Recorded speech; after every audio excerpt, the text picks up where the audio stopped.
Hello viewers. In this video, I will discuss on the terms absolute, relative and percentage error. Before going to the explanation of these terms, I will take a sample of 5 readings of a time period of oscillation of a simple pendulum. So, to explain these terms, I will take sample 5 readings. Okay. So, first we will write the 5 sample readings.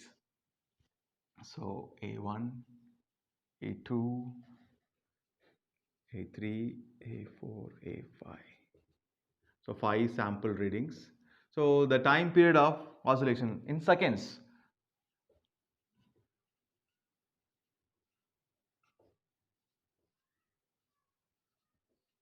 So I have taken 5 sample readings.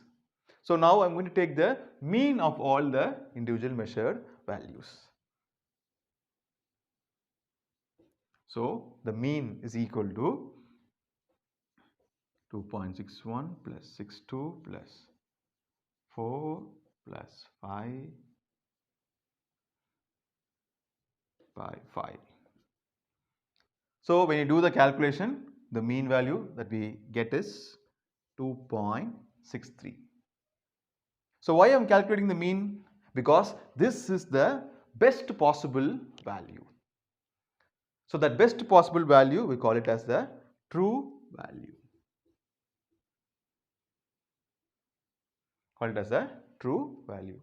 So now we can see that from the true value the individual measured values are deviated. How much they are deviated? So let us find how much they are deviated from the true value.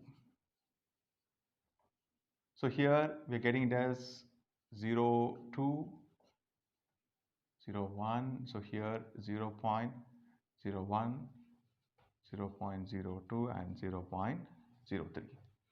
So these are the deviated values. So this is the difference between the true value and the individual measured value.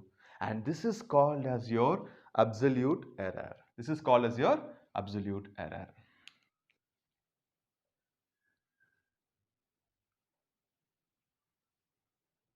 So now what is the definition of absolute error? The magnitude of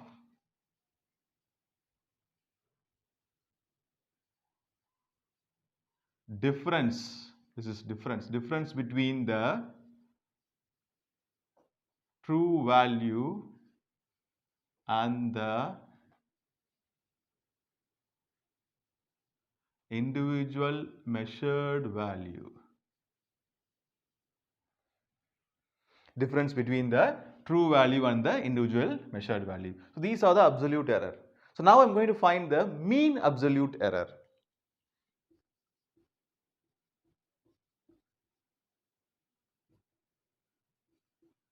Mean absolute error. That is mean of all the absolute errors.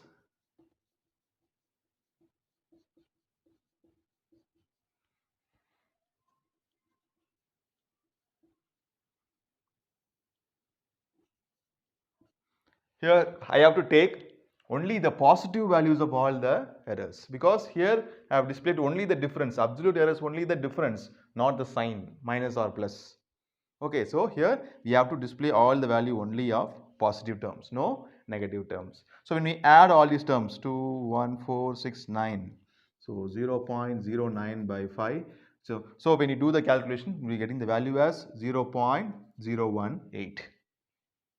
So this is the mean absolute error. So why I have calculated this mean absolute error? Because to define the relative error, I need this mean absolute error. So now what is the definition of relative error? So relative error.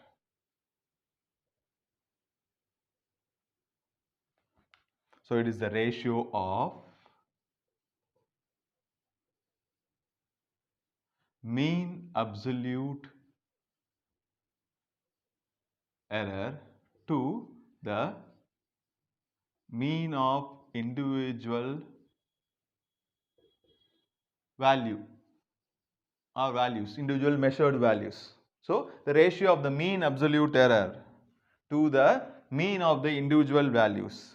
This is called as your relative error. So relative error is equal to mean absolute error by delta mean. So what is the value you have got?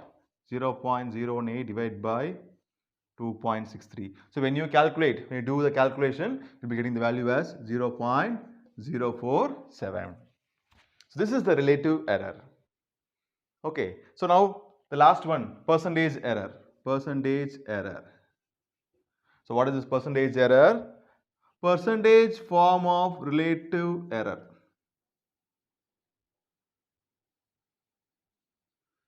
Percentage form of relative error, that is relative error into